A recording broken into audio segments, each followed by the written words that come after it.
RingGangRadio.com.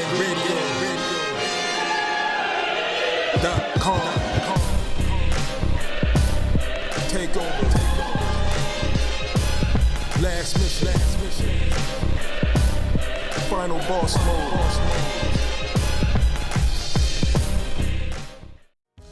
Yeah, what's good, yo? Welcome to another episode of Real Talk, where, as always, if shit's real, we talk about it. I'm your host for tonight, Pat Scorpion, the New England representative, and as always, I got my man with me. I'm gonna let him introduce himself. Yo, what it do? It's LB, aka Lauderdale Boss, aka Shutterworth the God, the GOAT artist, Mr. Uppercut Season, streaming now everywhere. RingGangRadio.com in the building. Yes, sir. Ringing in the house forever and always. And as always, I got my other man with me. I'm gonna let him introduce himself. What's fly, everybody? It's your boy, Conscious Pilot, the West Coast Avenger, #1 contender, preparing for liftoff. Where else, man? We're going to Ring Gang Radio destination. Hey, that's what I'm talking about, Conscious Pilot, because he stays elevated above the masses. You dig? And then P, King P will be, will join us shortly. He'll be on. Sorry, he'll hop on though. I mean, we didn't forget about him, and he'll have his own. He has his own intro as usual. But yeah, he'll pull up like Andre at a press conference. Facts.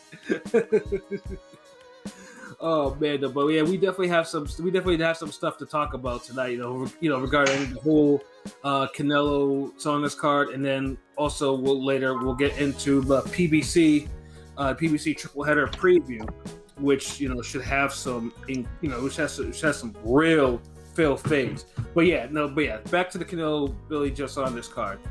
Yeah, I gotta talk about this undercard, not individually as an individual fights, but in terms of what Eddie does. Now, if you watch the matchroom cards on the Zone, like the matchroom cards in the UK are more hit than miss, and because most of the time those UK cards have some fades on them, like some serious fades. Like Eddie, Eddie does like no wrong with the UK cards. Like he's really. Like if there's a poor matchroom UK card, it's like an anomaly these days. But his matchroom cards in the US, he's still struggling to find a consistency. I mean, part of it may be because some of the American fights that he had in his roster, like especially during his it's probably his best year so far in 2019. Some of them are no longer on the roster like that, and then you're left with some of either his prospects or whatever. But yeah, it seems like he's having a hard time trying to find a consistency of trying to get a Matchroom USA card to have a fairly entertaining undercard. And it's getting to the point where it's like, if there is a card in the USA, it's almost like it's by accident. Like like we've mentioned before. Like I personally think that the Joshua Ruiz one card is probably his best card he ever put together. Like I mean, that shit. That in the Andre card in Miami. Those are Hearn's two solid best overall match cards in the US. Yeah, and then sometimes he had a couple of other like the one with Hank Lundy and Tanner Farber, the Philly card, which was unexpectedly dope. Those would be decent, but it's like when you start getting the bigger names, greatness has its own accountability. Right, yeah. You want to start seeing better put together cards. The AJ Ruiz first fight, perfect. Yeah, that was perfect. Because it wasn't just people talking about what happened in the main event. Like, I mean, that's pretty much just put Katie Taylor on the map. Like, this is Katie Taylor Pursuing one that was on the map. And then there were other people in there. I mean, Josh Kelly, he got attention for all the wrong reasons. Chris Algieri was out here scoring knockouts and shit, nigga. So it was like, it was buzzing. The whole card was buzzing. And then the same thing as LB said with the Andre and Keeler card, which he was there for. He was in the house for that salute. But it's just like when you have a high-powered main event, like let's say Canelo Saunders. That's your opportunity to elevate some fighters on your roster. Right, something exactly. of nature. Yeah. Not pull out the damn Foot Clan and Cannon fodder and no one cares about a motherfucking Frank Sanchez fighting fucking Aguilera in 2021. Nigga, I'm offended that there was a Nike Aguilera fight in 2021, and I'm watching that shit. Like Aguilera is a journeyman, you know. And like I said, as I mentioned before, like his lone like day in the sun was knocking out another faded heavyweight champion, like Masvidal won, and he's lost to like everyone under the sun. You know, yeah, it's like give it a break already. Like stop trying to reuse these people, man. Like quit with this PVC shit. Like, yeah, like everybody a damn another bite at the apple. And the funny thing with Sage Cut is like you have like basically, and this is what annoys me both in PVC and on the zone. Like he fights these no hopers. Like fight someone who's at least on his level. Like someone who's like notable. Like I don't want to see him be facing like he's a heavyweight too. You're putting him in in the jobber openers. Like you could have had a main event against like I mean if that someone on a level that's a tall Asian guy's name, that tall Asian boxer. Oh, well he's probably not gonna fight for. He'll be done, yeah. But that kind of fighter and Frank Sanchez, that'd be a better main event. I mean the main event wasn't bad. I mean the co-main wasn't that bad, but I mean the co-main wasn't actually it was pretty entertaining though. And then after it was entertaining, but it wasn't a great fight on paper, and that's the problem. You run into this accidental good fight shit. Yeah, and then the 154 fight too. I mean, we usually 154 fights for the most part are pretty decent to watch, you know, on paper. You know, depending on this was the 154 card. Well, that was mid as fuck. Yeah, you know, outside of one round where Uppercut Season did rear its head again beautifully. Yeah, beautifully. Yeah. You know, but yeah, it's like Eddie, like. You know, like if you're gonna have like when you have an opportunity, especially when you have 73,000 or whatever motherfuckers that was in the stadium. That's what I'm saying. Like that was a blown opportunity, man. And it's like hold on, yo, shout out some official scorecard boxing. Yep, I just saw that he was on. Yeah, salute, bro. Oh, okay, yeah, salute. But yeah, like it's like Hearn, he's a great promoter. He does a damn thing. He's refreshing. He comes at the sport like with a real natural endearment. Yeah, sometimes it's a little extra hustler mentality, but you need that. But at the end of the day, like he's failed to really create another star over here. Like, and he's had ample opportunities. Yeah, ample. Like how come we can't have Andre as a co-main with a Canelo fight? Yeah, or on a Golovkin fight, like what is this, man? Like, yeah, exactly. This is the thing. Like, I mean, we'll talk more about Andre later, but Andre's like probably the best example. Like, I mean, we all know Andre before Hearn was just bouncing back and forth, like between stations from PBC to ESPN to HBO. You know, and we won't go into his history. I mean, his history is very, checkered with that.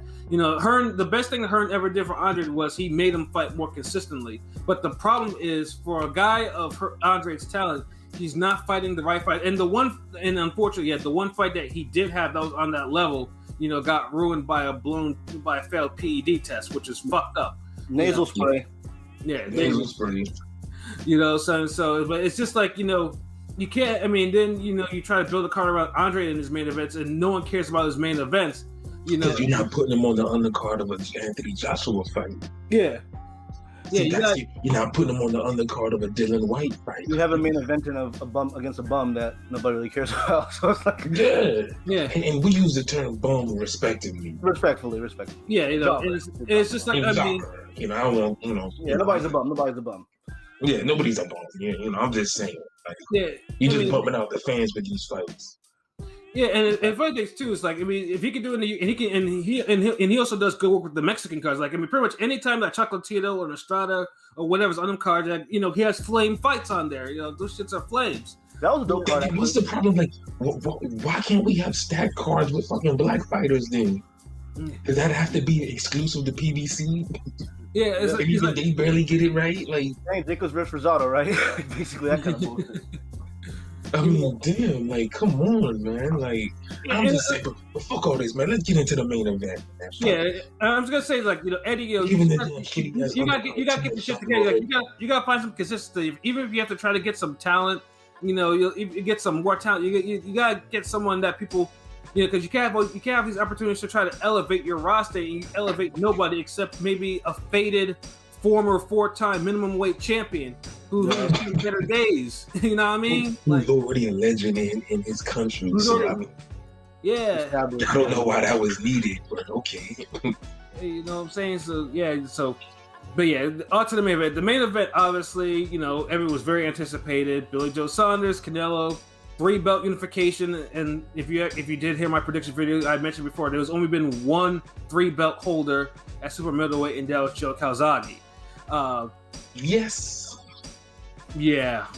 Hey, no Calzaghe fans out there? Now let me get in my Snoop Dogg Source Awards voice. Fuck that. We know his hands was brittle. We know he was southpaw. We know he slapped up everybody. We know this is Death Row Records. Y'all ain't got love for slapboxing. Fuck y'all then. Carry on. Yeah, no, it was So I mean, obviously it would be significant because obviously the 3-belt, whoever won would unquestionably be the top dog in this division. So the fight itself was. It was intriguing in the beginning a little bit. It was there was a feeling round. Basically, Saunders probably did win the first round because Canelo was just trying to, see what Saunders had or whatever. And then, honestly, and this is where it starts getting I mean, there's been very arguments, in terms of how many rounds did Saunders actually win in this fight. Some people say 2, some people say 3, some people say it was even. I had a 5-3 before the salvage. Canelo, but I mean, you could argue 4-4. Yeah, but what 4-4. Yeah, but what was very for sure was Canelo was not looking so hot in the beginning. There was a lot of things that Saunders was doing that Canelo had a hard time dealing with. The movement. The movement he had a hard time dealing with. Constant movement. Obviously the 22-foot ring was in the full effect. And for somehow one of the rare times Canelo actually managed to cut down the ring on him. Which I found. Saunders wasn't even using the ring like that. He was circling near. He was 3 foot ruling it real. He was backing himself to the corner a little too much. a couple times. He would back himself into the corners, but overall, when he was offensive and he was just moving, he was staying close to Canelo. It wasn't like Lara when he's doing his wind sprints and shit. He kept a good distance. Yeah, definitely. Yeah, and it could be either one, two. Oh. King P, I see you on, bruh. Welcome. Yes, sir. Hey, what's good? Yeah, telling you, we just getting ready. We just got into jumping about talking about Saunders and Canelo. You talk about pretty much the early rounds of the fight. Okay. But yeah, it just seemed like you asked for this ring, asked for this big ass ring. Why won't you utilize it? You know what I'm saying? He didn't need to. He would have got more tired. The only mistakes he was making, he was doing that Floyd Oscar shit, just backing straight up into the ropes.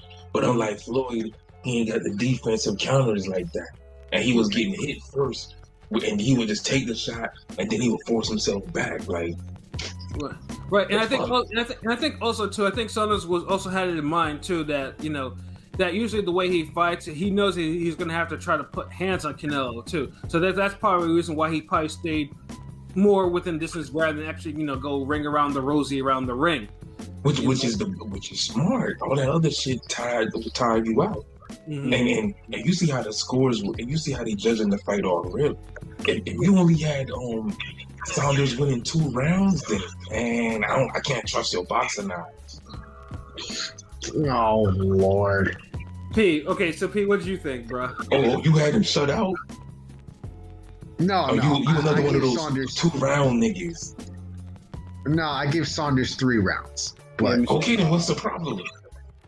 I don't know. That's just because I think Saunders gets overcredited at times. He had good work at times, but so you don't think Canelo gets overcredited? Yes. Okay then. But I don't think this is one of those. 3 to 4 rounds is the fight that I feel like most objective people see. I don't know about the people who said Saunders was winning. I didn't see that. I didn't see that at all. That's why I was like, oh. Yeah, I knew there was Won there's 3 to 4 rounds. This whole 2 rounds bullshit is just like, come on, like nah, like, like that's unacceptable. It was Yeah, 5-3 at worst, definitely. yeah. At 5-3 is. I mean, if you saw it even, that's cool. I mean, I saw it 5-3 for Canelo. Now I know. I mean, truthfully, a lot of the UK people that I saw on the Ring Gang timeline, they had Saunders head, and I definitely didn't see that. Saunders did not do that type of work to be put ahead of Canelo. Nope. No. No, but the problem is though, Billy Joe Saunders, like, funny thing is too, and as he got into the fight, 'cause, I mean, I think he got a little bit too comfortable, like, his hands start coming down, and I think he started bending over at the waist, bending really low at the waist, and Canelo was missing a lot of punches, but Canelo was spamming the uppercut because he was getting that timing down. Every time, He knew it was there. Yeah, he knew that shit was coming, and I mean, and honestly, it does look good, for Canelo to be swinging the miss. It's like judges do see that shit. Yeah. And they will score. Like if you're making your opponent miss, they will score it as such. I mean, it's ring generalship right there. Cause see, look, man, like real talk, Canelo's skilled, and one thing about being skilled is knowing how to spot habits and tendencies. Billy Joe Saunders was moving and evading from the uppercut half and half. You're supposed to go back from it at an angle. You don't go down into it. Yeah, he ducked every time. Like almost every time, he just ducked. There was a few he spun out of correctly. But the thing is, he was spinning out of correctly when he was still nervous in the fight. Sometimes it's good to be nervous. You gotta control it though. When he got more comfortable into the fight and the hands came down, and he was doing better with the hands down and being more relaxed. But the thing is, his defense got more relaxed. And that defense, that opening, that little relaxing opening that he gave in the defense, moving forward and the uppercut misses, or trying to duck the uppercut. I don't know why the fuck you try to duck an uppercut. It cost him. Yeah, of course. If you're gonna duck an uppercut, at least put your gloves in front of your face or something. I mean, I feel like he does that for habit. I feel like he naturally. A lot of times I would see, because I noticed that him and his cousin Fury both do that. They both duck, like they both crouch and. That's why. Is it a gypsy thing, or it's just those two? Or it's just, I mean, like I said, honestly, like some of the ones who are really super slick, super defensively. I'll use Purnell. Purnell did that shit a lot, but Purnell was Purnell. He had the reflexes for that shit. He was very defensively responsible, But see, Purnell could time the duck though. Yeah, he sure could. He did a lot of unorthodox shit, but it worked for him. Him. I don't know. Then it's like, who did Purnell fight? Who was a master of the uppercut like Canelo? So you got to look at it both ways, man. Yeah. That's also true. That is actually Now we know he fought somebody who threw better hooks than Canelo. But the thing with that one is just like, I mean, even if you could duck that low, I mean, you can't be doing that all the time. But the other things too is like Saunders didn't really make any. I mean, after he dropped his hands, he didn't make any real adjustments. He especially didn't make any adjustments offensively. Although he tried. I mean, because I like that he was actually doing the catch counters with Canelo. I was like, that's what you needed to do, because he was letting some left hooks, and then I knew he doing combination too. Yeah, he sacrificed because Canelo was going for the body really early, and at first it was bothering BJS, but that's but the thing is, like, he was catching those shits on his gloves, though, so it wasn't like he was taking clean body shots. He was catching that shit right on his gloves. He was, but after a while, he just kept hitting it. So like that adjustment was made, Yeah, it was. But the thing is, Saunders didn't make any adjustments to make Canelo even respect him more, to stop him from actually coming forward, which he really was doing. And then, unfortunately, like I said, in a fight, in a round where it's just like, okay, this shit is getting good, like, this shit is it's starting to tighten up on the cards. Saunders does that ducking shit again, and Canelo absolutely obliterates his face with one uppercut season, like personified. Man, And I was like, oh shit! And Saunders is a pretty good shit. Saunders still has never been down in his career, not once. So the fact that he did not go down was was amazing. Admirable. Screw up, bird. I never saw I never saw I get that fucked up that quick because he looked good, and then all of a sudden after that uppercut, like you just see his eye all fucking pink. Yeah, his eye was eggplant status. So it was, his whole eye was. And funny things too is, I mean, we've seen plenty of eye injuries before. I mean, we've seen people get, pick up all types of fractures or whatever. His was because his eye was sunken inwards. Yeah, and it sunk on impact. Yeah. And the funny thing is too, and then after that, I mean, that took Saunders completely out of the fight. Like, and honestly, it's amazing that Canelo didn't really connect on that eye again, because Saunders didn't really get hit with too many headshots. Like even after that, luckily there wasn't that much time left in the round. But yeah, because Canelo knew it was over, but Canelo was looking winded at that time too. Let's be honest. I was texting another friend, and I was telling him, I was like, look, if Canelo don't stop him in the 8th. He's going to start getting winded. Mm-hmm. You see, Canelo was breathing harder than that 7th and that 8th. Yeah. Mm-hmm. But I mean, if Trinidad would have busted up Billy Joe eye like that, he would have probably beat the shit out of him in the next 30 seconds. Yeah, let's say Canelo's like, I got you something to talk about. Yeah, that's what I was just surprised that I'm surprised that Saunders did not go down. Like, I mean, he should. I mean, this should have been some point where Saunders should have went to a knee or something. And I was surprised. His eye quit, not his feet. There was a good minute 15 seconds where, like, I mean, I gotta give credit for Saunders for being able to last that long after the fact. That's pretty impressive. And Gulo uppercut. Yeah, it was one of those eyes too. It was like injuries. Like I was like, as soon as he stood up straight, I was like, oh yeah, that I was like, there has to be some sort of fracture. Like that eye is done. And they were working in the corner or whatever, and it's kind of, and then you see Canelo. I think Canelo knew that shit was going. Like when he got from this corner, Canelo knew that shit. He was walking around like he already won the damn fight. Like he knew. And then they called it like a couple seconds after it was done. That's the thing about power boxing. It's self-rewarding, man. You see you hurt somebody, and you just be like, ha ha ha. And you just, do your little dance, you walk toward them like, come on. I mean, I see people do it with more swag, though. I never saw Canelo do that before. That was kind of out of character, but that's dope. Nigga was tired. Yeah. Yeah, but sometimes. But you're right though. Some punches, like I said, boxers know when they land like that home run grand slam punch. They know. You feel because look, the opponent's gravity like centers itself. They lower their weight. Like when you land a good fucking punch, you feel it in your soul. Like Mm-hmm. Yeah. Especially if you was timing that motherfucker like Canelo was. Yeah. So I mean, and like I said, it was definitely after Canelo definitely is not the type to be like to call a victory before the shit is actually called like that. But he made good on him and his trainer Reynoso. They made good on their prediction, and everything. Like, because it's the end result that matters. But that whole gym still looking funny in the light. Fuck all that. And I seen 3 of their fighters struggle back to back. But I mean, like I said though, I do give him credit for it because Saunders. Like I said, I do rate Saunders. Like I definitely. Yeah, me too. It's a good win for Canelo. Like, yeah, and I don't rate him as highly as y'all do, but it's still a good win. Yeah. I mean, who else has performed like? To me, like I haven't seen somebody win rounds off Canelo like that. Like I'm talking about win rounds, not Canelo not doing shit and like.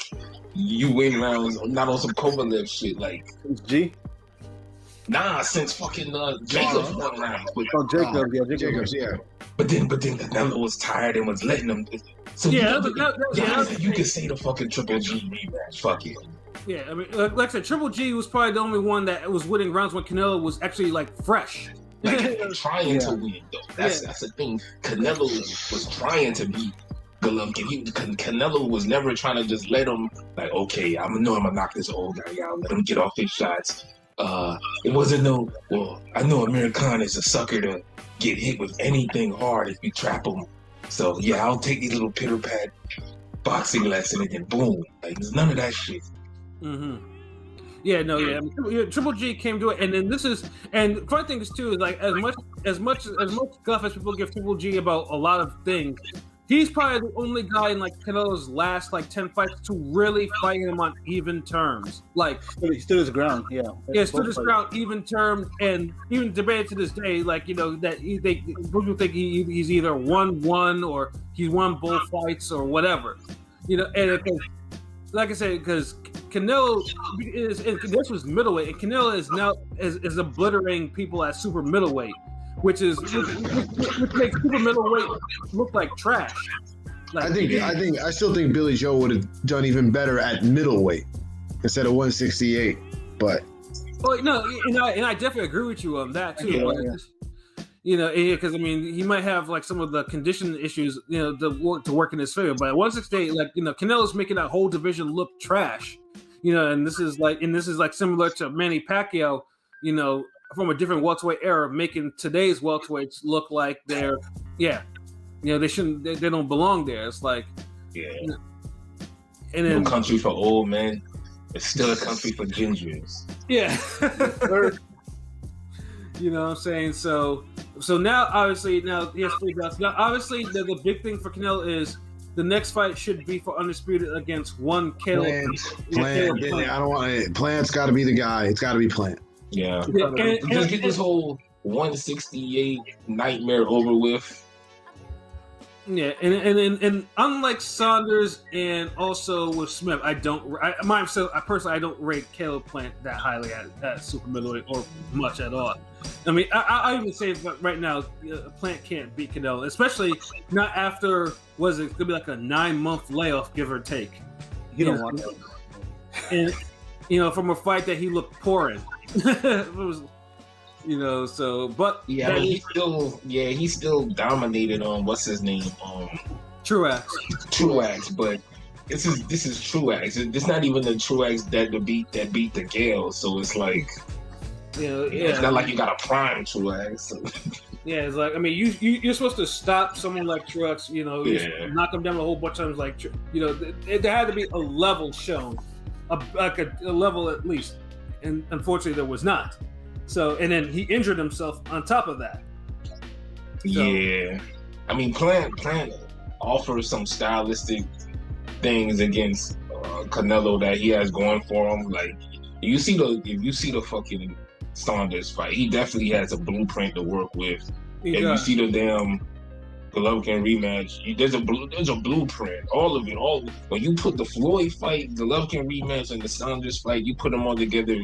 There's a blueprint within those 3 fights. There is, but the biggest thing with that blueprint is you got to have a punch that Canelo respects. That's where Plant does not have that. And he fades. Nah, I think he does. It's how he utilizes it. Punch for punch. That's the problem. Punch for punch. Most people don't have a punch for Canelo. It's the consistency of the punches is what makes it count.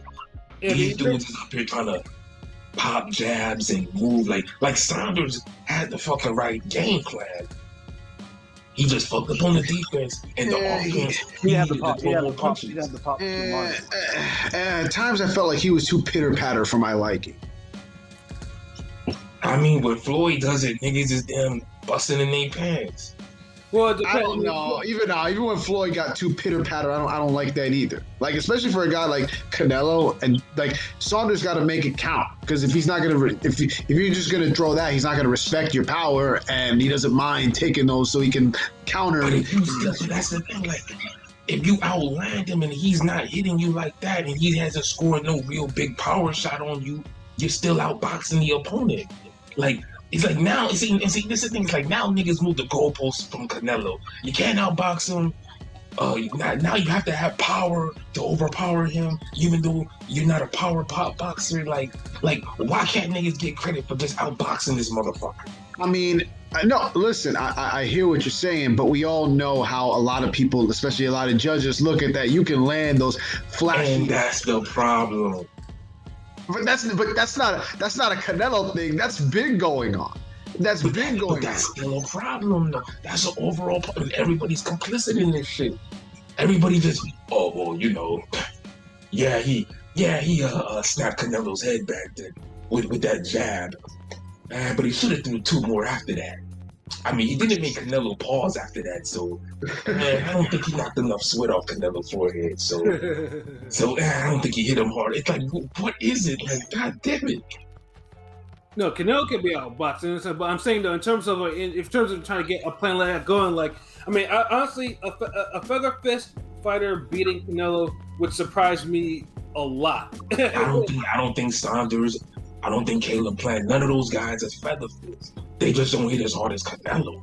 I think Plant dropped Ukateki. But even then, like Plant has other. I mean, Plant has stamina issues. Even the more gas tank issues the worst to me. Yeah, I think that.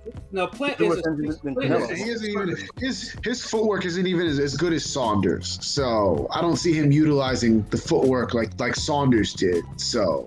Yeah, I'm just reading official scorecards. Yeah, you can drive a Mack truck in between Caleb, no defense, Plant's punches. That's facts. Straight up. You know what I'm saying? Yeah, Plant. Yo, hold on. Shout out to official scorecard boxing. Judges are the most underrated skill in Canelo's arsenal. That's also facts. Now, in this particular case, that's fucking facts. Now, I mean, the scores were, I think it was 77-75, and then it was 78-74, 2 cards, I think. Yeah, something like that. Yeah.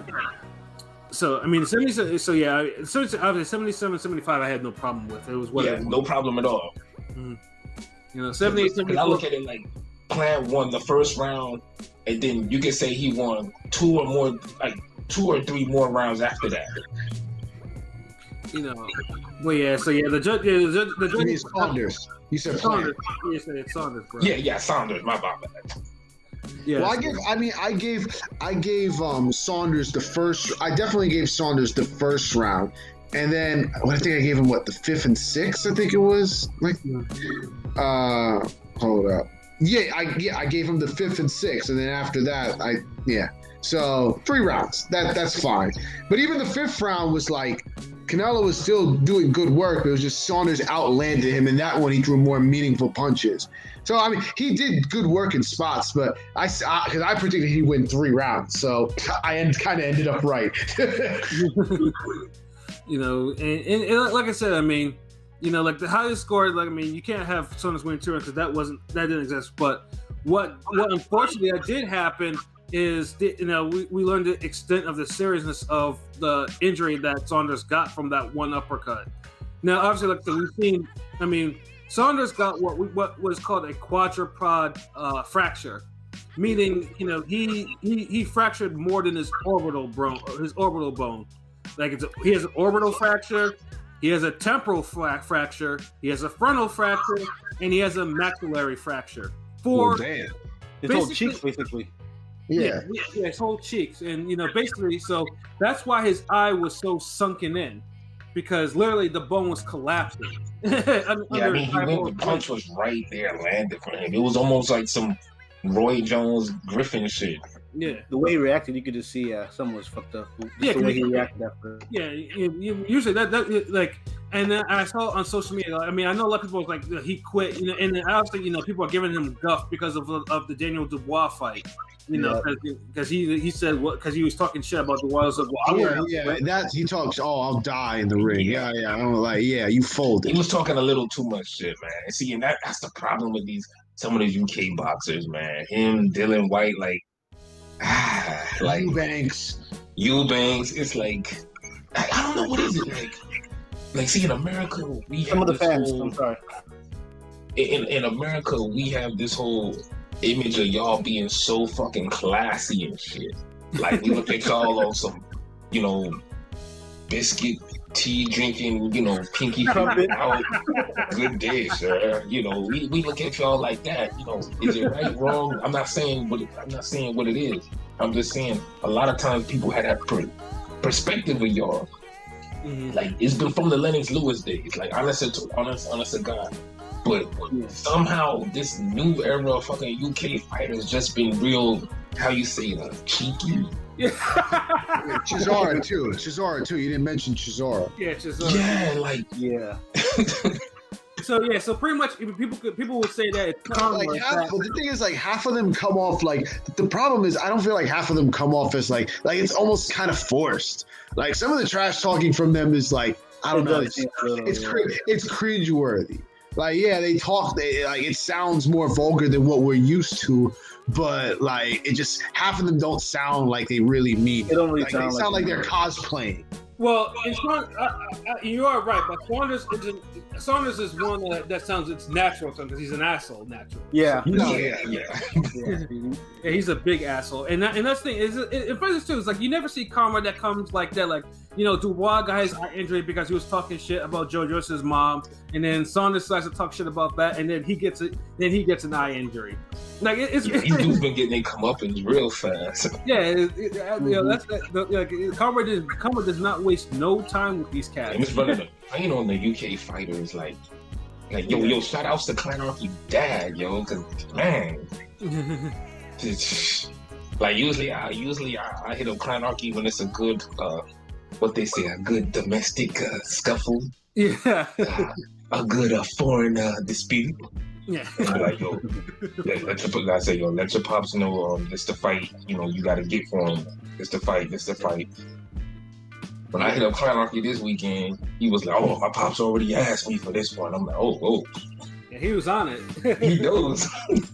Yeah. Oh, yeah, but shout out to Rusty Taylor too. Yeah, I'd never question a fighter stopping after official bone break, but BJ has talked way too much shit about quitting. Yeah, pretty much. Yeah, and honestly, that's all we're saying. Like, to me, honestly, he quit.